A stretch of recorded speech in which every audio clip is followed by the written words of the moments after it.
Hamilton paths and cycles, ये हमारा topic है जिसमें हम बताएंगे कि हैमिल्टन पाथ्स और साइकिल्स किस नेचर के होते हैं, किस नेचर के ग्राफ्स हैं या किस तरह के ग्राफ्स हैं। हैमिल्टन एक स्कॉटिश मैथमेटिशियन है जिसने सबसे पहले ये आइडिया पेश किया। इससे पहले हम आइलर पाथ्स के बारे में पढ़ चुके हैं। आइलर पाथ को हमने डिफाइन किया था, ऐसा पाथ जिसमें ग्राफ के सारे एजेस इंक्लूड भी हों और उसमें कोई एज रिपीटेड भी ना हो, यानी किसी एज में रिपीटिशन ना हो। तो हम देखते हैं कि हैमिल्टन पाथ्स जो है वो किस तरह के पाथ्स हैं। इसकी डेफिनेशन ये है कि simple path in graph G that passes through every vertex exactly once is called a Hamilton path। बहुत सिंपल डेफिनेशन है कि ऐसा पाथ यानी किसी ग्राफ में मौजूद ऐसा पाथ कि जिसमें हर वर्टेक्स यानी ग्राफ का हर वर्टेक्स इंक्लूड हो और वो सिर्फ एक ही दफा अकर हुआ हो, यानी एक ही दफा इंक्लूड हुआ हो, यानी वर्टिसेस में कोई रिपीटिशन ना हो। यानी आइलर जो पाथ है और हैमिल्टन पाथ में यही डिफरेंस है कि आइलर पाथ में हमने बताया है कि उसमें कोई एज रिपीट नहीं होना चाहिए और हैमिल्टन पाथ में हम ये बता रहे हैं कि यहाँ कोई वर्टेक्स रिपीट नहीं होना चाहिए। आइलर में कहा था कि तमाम एजेस इंक्लूड हों लेकिन कोई एज रिपीटेड ना हो। यहाँ हम कह रहे हैं कि तमाम वर्टिसेस इंक्लूड हों और इसमें कोई वर्टेक्स रिपीटेड ना हो। तो इस तरह का अगर कोई पाथ है ऐसा कोई पाथ किसी ग्राफ के अंदर कि जिसमें हम हर वर्टेक्स को विजिट कर सकें और जिसमें कोई वर्टेक्स रिपीट भी ना हो, यानी किसी वर्टेक्स को हम दो दफा विजिट ना करें। तो अगर कोई ऐसा पाथ है तो वो पाथ हमारे लिए हैमिल्टन पाथ कहलाएगा। और अगर कोई सर्किट इस तरह का है तो वो हैमिल्टन सर्किट कहलाएगा और अगर कोई साइकिल इस तरह का है तो वो हैमिल्टन साइकिल कहलाएगा। यहाँ हम ये बात करते चलें कि कुछ ऑथर्स जो है वो सर्किट और साइकिल्स को एक ही समझते हैं, यानी एक ही ऑब्जेक्ट के दो नाम समझते हैं, और कुछ ऑथर्स जो है वो सर्किट को डिफरेंट और साइकिल्स को डिफरेंट समझते हैं। यानी कुछ ऑथर्स जो है वो सर्किट का मतलब ऐसा पाथ लेते हैं जिसका इनिशियल और टर्मिनल पॉइंट जो है वो सेम हो, और साइकिल्स का मतलब ऐसा पाथ जिसमें इनिशियल और टर्मिनल पॉइंट सेम भी हो और उसमें कोई एज जो है वो रिपीट भी ना हो या कोई वर्टेक्स रिपीट ना हो उसमें, तो उसे साइकिल कहते हैं। बहरहाल हम जो भी डेफिनेशन हम ले लें तो उस डेफिनेशन के मुताबिक हैमिल्टन जो है उसके ऊपर एप्लीकेबल है कि अगर कोई यहाँ पे सर्कल इस तरह का है कि जिसमें हम हर साइकिल इस तरह का है कि जिसमें हम हर वर्टेक्स को विजिट भी कर रहे हैं और एट वंस ही विजिट कर रहे हैं, तो इसका मतलब ये हुआ कि वो हैमिल्टन साइकिल है। अगर कोई सर्किट इस तरह का है तो वो हैमिल्टन सर्किट है। अगर कोई पाथ इस तरह का है तो वो हैमिल्टन पाथ है। जैसे कि ये जो ग्राफ है, इस ग्राफ के अंदर जो है एक हैमिल्टन साइकिल्स मौजूद हैं, एक से ज्यादा साइकिल्स मौजूद हैं जो यहाँ पे मेंशन भी हैं कि एक साइकिल है A B C D E F A. देखें टोटल जितने भी वर्टिसेस हैं वो सारे के सारे वर्टिसेस यहाँ पे मेंशन्ड हैं और उसमें हमने हर वर्टेक्स को सिर्फ एक ही दफा विजिट किया है। टोटल 7 वर्टिसेस हैं। तो हमने अपनी जर्नी स्टार्ट की है ए से हम गए हैं बी की तरफ, बी से हम गए हैं सी की तरफ, सी से फिर डी की तरफ, फिर ई की तरफ, फिर एफ की तरफ और दोबारा ए की तरफ। तो ये एक पूरा साइकिल बना है और इस साइकिल में हमने हर वर्टेक्स को विजिट भी किया है और वो सिर्फ एक ही दफा विजिट किया है। किसी वर्टेक्स को हमने दो दफा विजिट नहीं किया है सिवाय इनिशियल और लास्ट के। तो इसका मतलब ये हुआ कि ये जो साइकिल है ये हैमिल्टन साइकिल है। इसी तरह एक और साइकिल हमारे पास है A D C F E B A, यानी पहले हम जाएं ए की तरफ, फिर वहां से जाएं हम डी की तरफ, डी से जाएं हम सी की तरफ, सी से फिर जाएं एफ की तरफ और एफ से हम जाएं ई की तरफ और ई से हम जाएं बी की तरफ और बी से दोबारा जाएं ए की तरफ। तो इस दफा जो हमने पाथ यूज किया है उस पाथ में भी हमने हर वर्टेक्स को विजिट किया है और हर वर्टेक्स को सिर्फ और सिर्फ एक ही दफा विजिट किया है। तो और इसका और चूंकि ये पाथ भी है, ये एक पाथ भी है, लेकिन चूंकि इस पाथ का इनिशियल और फाइनल जो वर्टेक्स है वो सेम है, इसलिए ये पाथ फिर साइकिल भी कहलाएगा क्योंकि हर साइकिल एक पाथ भी है। क्योंकि साइकिल कहते हैं हम ऐसा पाथ जिसका इनिशियल और फाइनल वर्टेक्स सेम हो। अगर इनिशियल और फाइनल वर्टेक्स सेम नहीं होगा तो वो जस्ट एक पाथ कहलाएगा। अगर इनिशियल और फाइनल वर्टेक्स अगर सेम है तो फिर वो साइकिल कहलाता है। तो ये जो दो हमारे पास पाथ्स हैं ये दोनों हैमिल्टन पाथ्स भी हैं और साथ साथ ये हैमिल्टन साइकिल्स भी हैं। बात करते हैं हैमिल्टन ग्राफ्स की। तो हैमिल्टन ग्राफ का मतलब ऐसा ग्राफ है जिसके अंदर कोई एक कम से कम साइकिल मौजूद हो हैमिल्टोनियन। यानी हैमिल्टोनियन ग्राफ का मतलब ऐसा ग्राफ जिसके अंदर कोई हैमिल्टन साइकिल मौजूद हो। जैसे कि इस ग्राफ में देखें A B C D E F and A, ये एक हैमिल्टन साइकिल है। तो चूंकि इस ग्राफ के अंदर एक हैमिल्टन साइकिल मौजूद है, इसलिए पूरा ग्राफ जो है वो हैमिल्टोनियन ग्राफ कहलाएगा। एक एग्जांपल भी देखते हैं कि which of the simple graphs in figure 10 have a Hamiltonian circuit और if not a Hamiltonian path. यानी हमने ये बताना कि जो तीन हमारे पास ग्राफ्स गिवन हैं, इनमें से किस ग्राफ में एक हैमिल्टन सर्किट है और किस अगर नहीं हैमिल्टन सर्किट नहीं है तो कम से कम किस में एक हैमिल्टन पाथ मौजूद है। तो सबसे पहले बात करते हैं जीवन की। तो जीवन के अंदर एक हैमिल्टन सर्किट मौजूद है जो कि है A B C D E and A. ये देखें ए बी सी डी, ये यहाँ पे डी है और ये ई है और ये दोबारा ए है। तो ये यहाँ पे डी मिसिंग है, जो कि ये यहाँ पे ये मिस हुआ, लेकिन ये पॉइंट जो है वो हमारा डी है। तो ये A B C D E and A, यानी हमने हर पॉइंट को यहाँ पे यानी हर वर्टेक्स को विजिट किया और वो सिर्फ एक ही दफा विजिट किया। इसका मतलब ये हुआ कि ये एक हैमिल्टन पाथ है। और चूंकि इसका इनिशियल यानी स्टार्टिंग जो पॉइंट था हमारा वो ए था और एंडिंग पॉइंट भी हमारा ए ही है, तो इसका मतलब ये हुआ कि ये एक हैमिल्टन सर्किट भी है, यानी स्टार्टिंग पॉइंट भी ए और एंड पॉइंट भी है। तो इसलिए हम ये कहेंगे कि ये जो जीवन है इसके अंदर एक हैमिल्टन सर्किट मौजूद है, जबकि G2 के अंदर कोई हैमिल्टन सर्किट मौजूद नहीं है। क्यों नहीं मौजूद? फॉर एग्जांपल हम किसी भी वर्टेक्स से स्टार्ट करें और अगर हम ये चाहें कि हर वर्टेक्स को विजिट करें और सिर्फ एक ही दफा विजिट करें, तो ऐसा पॉसिबल नहीं है। और वो कैसे पॉसिबल नहीं है? फॉर एग्जांपल अगर हम ए से स्टार्ट करें और जाएं बी की तरफ और फिर यहां से जाएं सी की तरफ और यहां से जाएं डी की तरफ, तो वापस हमें जाना पड़ेगा बी की तरफ। तो ये एक हैमिल्टन पाथ तो हो सकता है, लेकिन ये हैमिल्टन सर्किट नहीं हो सकता। क्यों नहीं हो सकता? इसलिए कि हमने जिस पॉइंट से हमने स्टार्ट लिया था उस पॉइंट पे हमारी एंडिंग नहीं हो रही। तो इसका मतलब ये हुआ कि ये एक हैमिल्टन सर्किट नहीं है। हाँ, बस ये कह सकते हैं कि इसके अंदर एक हैमिल्टन पाथ मौजूद है, क्योंकि इसके हर वर्टेक्स को हम विजिट भी कर सकते हैं और उसमें कोई रिपीटिशन भी नहीं होगी। यानी हम ए से स्टार्ट करेंगे, बी तक जाएंगे, सी तक जाएंगे और डी तक जाएंगे।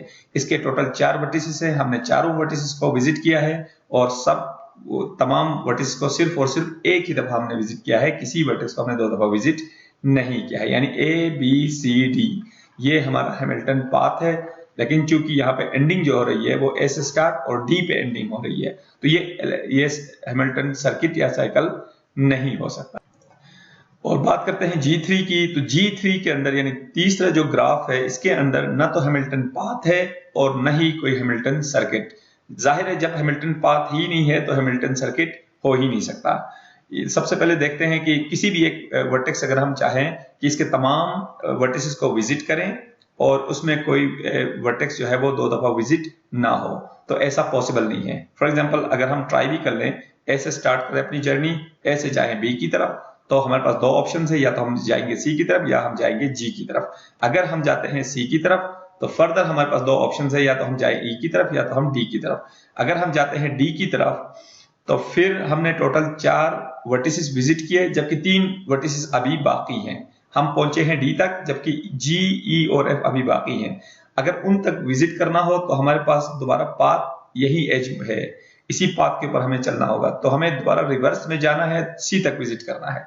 तो सी तक हम पहले भी विजिट कर चुके हैं, सी को दोबारा विजिट करेंगे। तो यानी एक ही वर्टेक्स को 2 दफा विजिट करने का मतलब वो पाथ हैमिल्टन पाथ नहीं है। तो इसका मतलब ये हुआ कि हमारा जो डिसीजन था बी से सी की तरफ जाना और सी से डी की तरफ जाना, ये सही नहीं था। तो हम देखते हैं कि सी से हम फिर ई की तरफ जाते हैं, यानी ए से बी, बी से सी, सी से ई।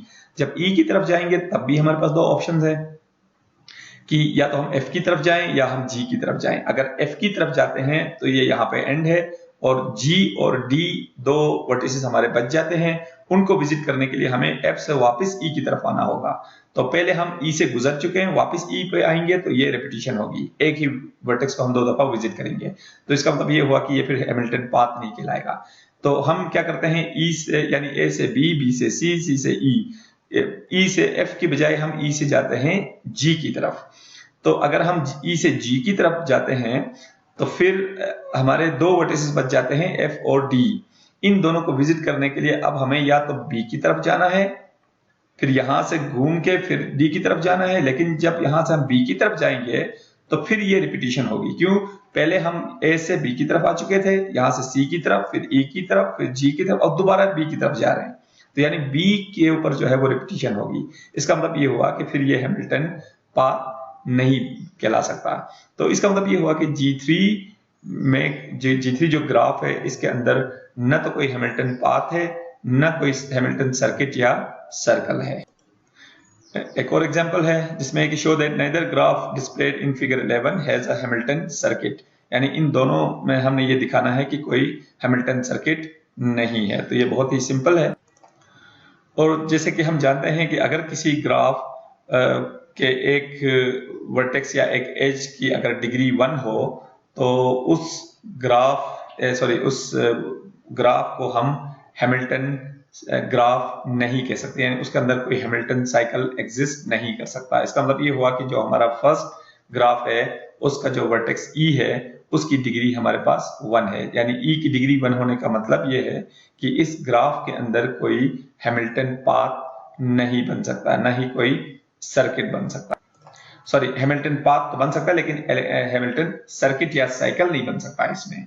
बिल्कुल इसी तरह अगर हम बात करें H की, तो H के अंदर अगरचे कोई वर्टेक्स ऐसा नहीं है जिसकी डिग्री 1 हो, लेकिन फिर भी इसके अंदर कोई हैमिल्टन साइकिल जो है वो या सर्किट एग्जिस्ट नहीं कर रहा, क्योंकि किसी एक सिंगल पॉइंट से हम अपनी जर्नी स्टार्ट करें और हम तमाम पॉइंट्स को अगर हम वर्टिसेस को विजिट करना चाहें जिसमें रिपीटिशन भी ना हो तो ऐसा पॉसिबल नहीं है। जितनी भी पॉसिबिलिटीज है वो हम चेक कर सकते हैं। फॉर एग्जांपल A से C की तरफ जाएं, C से हम D की तरफ जाएं, D से E की तरफ जाएं तो वापस हमें C की तरफ जाना होगा जो कि रिपीटिशन होगी।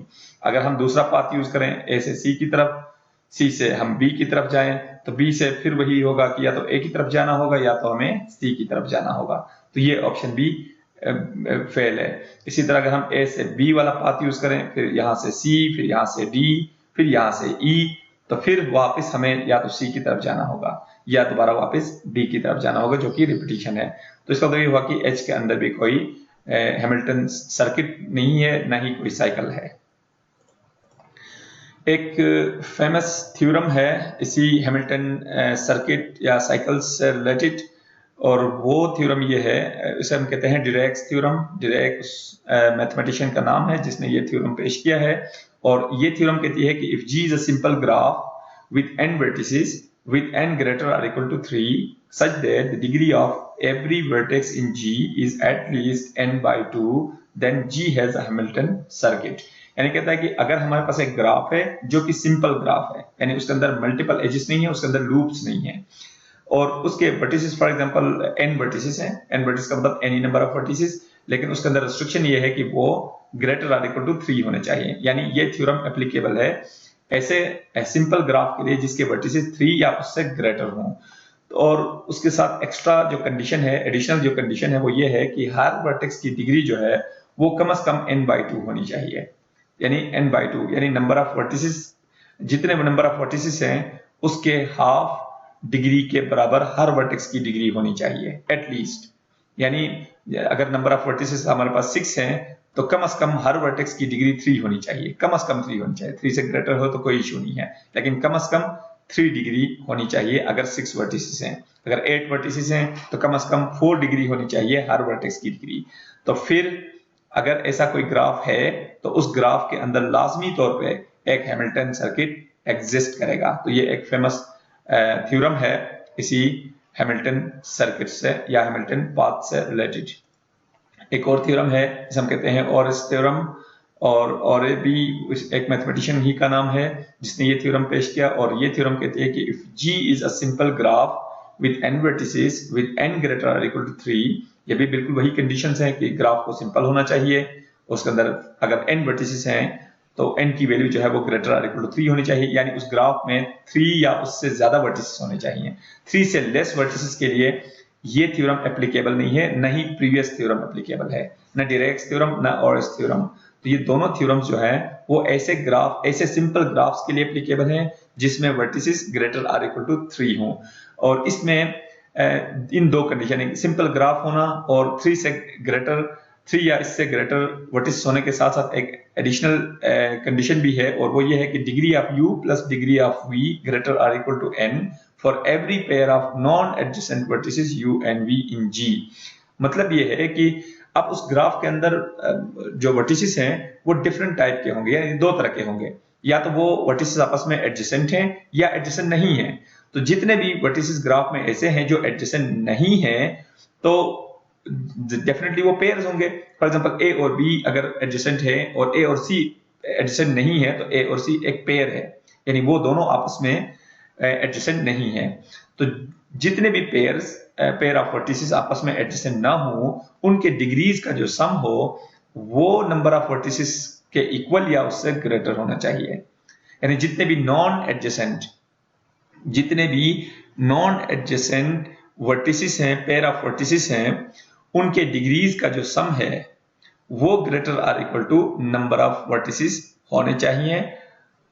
तो ऐसी सूरत में हम ये कह सकते हैं कि G के अंदर लाजमी तौर पे एक हैमिल्टन सर्किट होगा। यानी ये हैमिल्टन सर्किट एग्जिस्ट करने के लिए दो रिजल्ट्स हैं, ये एक प्रीवियस थ्योरम डायरेक्ट थ्योरम और ये ओरेस थ्योरम। ओरेस थ्योरम ये कहती है कि अगर एक ग्राफ सिंपल भी हो, उसमें number of vertices greater or equal to 3 भी हो, और जो नॉन एडजेसेंट वर्टिसेस हैं उनके डिग्रीज का sum greater or equal to n number of vertices भी हो, तो लाजमी तौर पे उस ग्राफ में कोई ना कोई हैमिल्टन सर्किट एग्जिस्ट करेगा।